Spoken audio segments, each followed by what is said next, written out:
It's the Real News Network, and I'm Ben Norton. A growing military buildup in Ukraine and Russia has put the world on edge. Ukraine has imposed martial law and requested a major NATO military presence in the Black Sea, and Russia is sending troops to its border. In a disputed incident on November 25th, the Russian Coast Guard fired at and captured 3 Ukrainian Navy vessels that were trying to cross from the Black Sea into the Azov Sea. Russia claimed these waters as its own territory and said that it told Ukrainian ships not to enter, but they were refusing to respond to its radio warnings. Ukraine, on the other hand, has called this an act of Russian aggression and has claimed that Russia is preparing for an invasion. The Ukrainian government exploited this Azov Sea incident and responded by imposing martial law in the country. This martial law allows the government of far-right President Petro Poroshenko to impose restrictions on elections, movement, expression, and meetings. Poroshenko also responded to the incident with a call for further militarization of the Black Sea. The Ukrainian president requested that NATO sends a major military presence into the Black Sea. He also asked for NATO allies to send more weapons. At the same time, U.S. media outlets are reporting that Russia is sending troops to Crimea and also sending tanks to its border. New photos from Google Earth shows Russian tanks at a military base about 20 kilometers from the border of eastern Ukraine.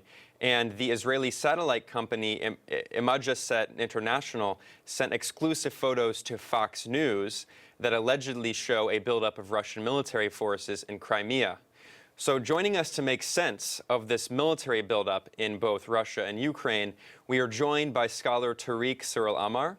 Tarik is a historian of the 20th century. He previously taught at Columbia University and is now a professor in the Department of History at Koç University in Istanbul.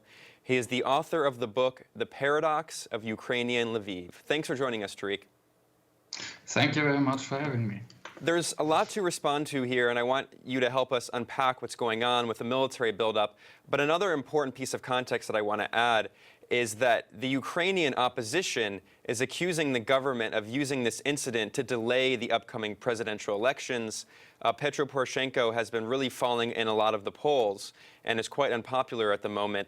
And the presidential election was due to happen in March 2019. But now the martial law, of course, could be used to delay these elections. And a recent poll found that 58% of Ukrainians oppose the martial law, whereas 33% of Ukrainians support the martial law. And that poll found that 63% of Ukrainians believe that Poroshenko imposed the martial law specifically in order to delay the presidential election. So can you respond to the news of the Azov Sea incident, the imposition of martial law, and then the military buildup on both the Russian and the Ukrainian side? Yes, I'll try to go through several points here. Let me first of all say one thing. I'm not quite sure if I heard you correctly, but I should point out that although I personally am very critical of Petro Poroshenko, the president, and his bloc or his party, I don't think it's quite right to see him as far right. Ukraine has a far right problem, and I hope we can talk about this later as well.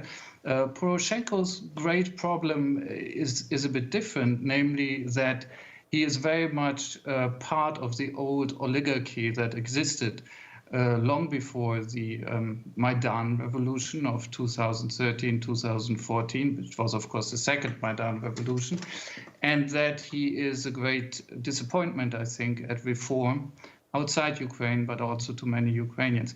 Now, let me talk about the Azov incident.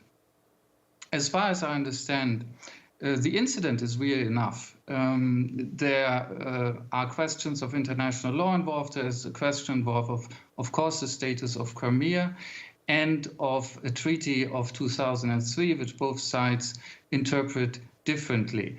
As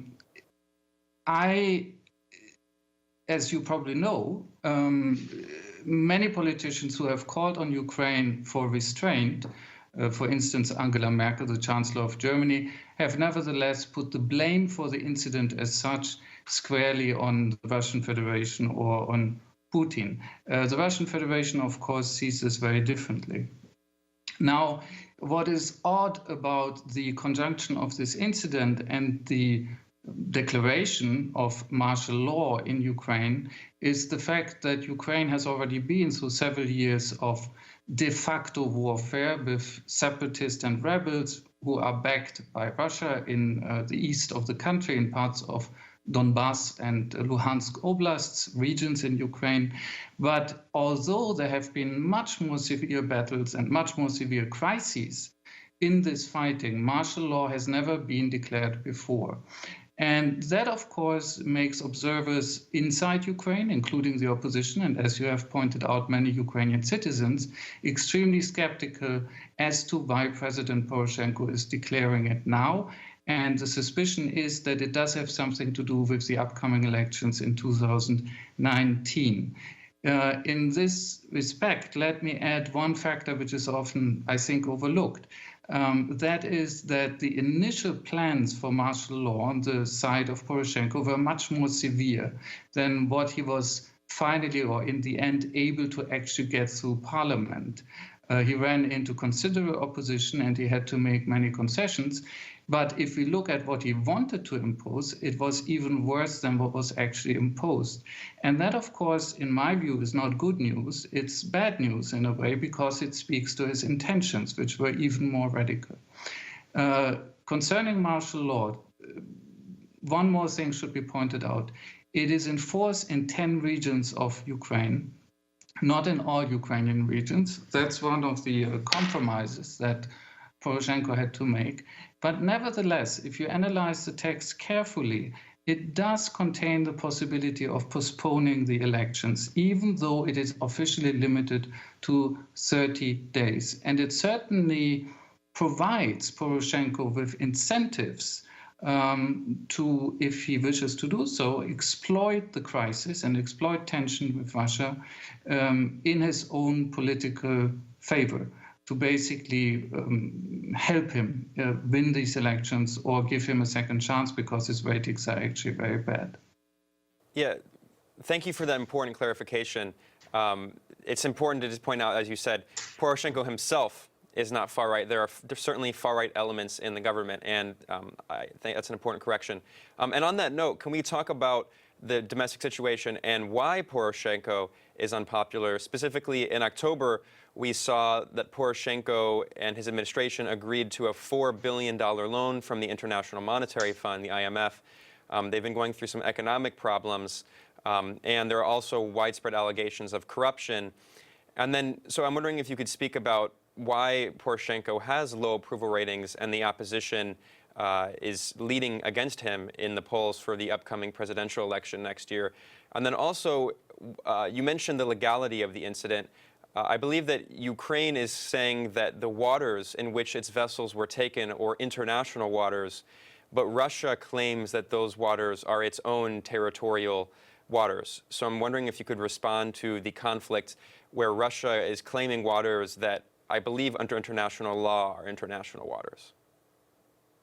Yes. To take the last point first, I'm not an expert in international law, but my understanding is that in this case, the Ukrainian position is more plausible. Russia's position builds, among other things, on the idea that its annexation of Crimea is legitimate. A very large number of states and of observers disagree with that opinion and consider that an illegitimate annexation. That is one factor already that means that the Russian interpretation of this whole situation is very fragile indeed. However, the legal situation may be as it is, or I personally think Russia is in the wrong. Ukraine is principally in the right.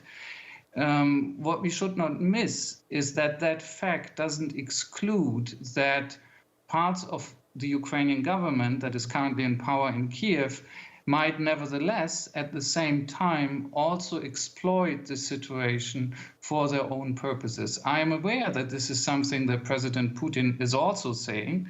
And of course, we are now in a climate where it's very dangerous to say anything that resembles anything that Putin says.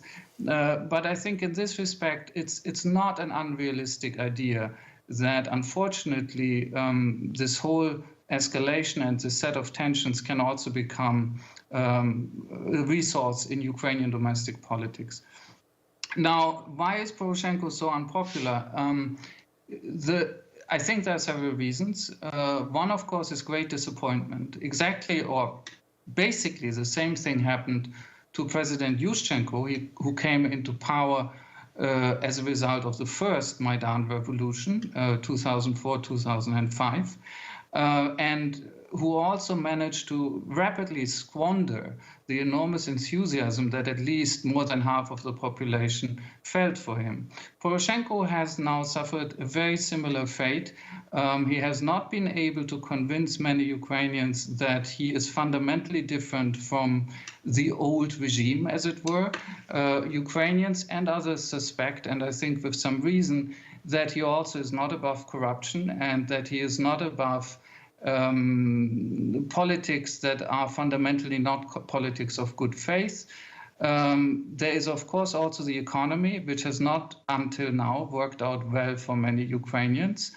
And there is, of course, also the fact that the war has been dragging on now for many years and has not been in any way successful or, how should I say, an experience that Ukrainians can in any way enjoy or like.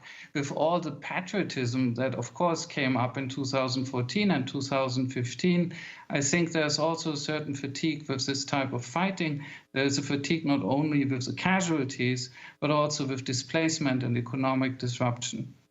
And all these factors, I think, are beginning, I don't think so, I think it's very clear that they're beginning to tell against Poroshenko very clearly. Well, we will continue our discussion here with Tarik Cyril Amar to discuss the situation in Ukraine and specifically the point he raised earlier of the far-right elements in the government and Poroshenko himself and the conflict going on with neo-Nazis inside Ukraine, some of which are actually supported by elements of the state and some of which are actually fighting elements of the state. So we'll unpack that in another segment. For the Real News Network, I'm Ben Norton.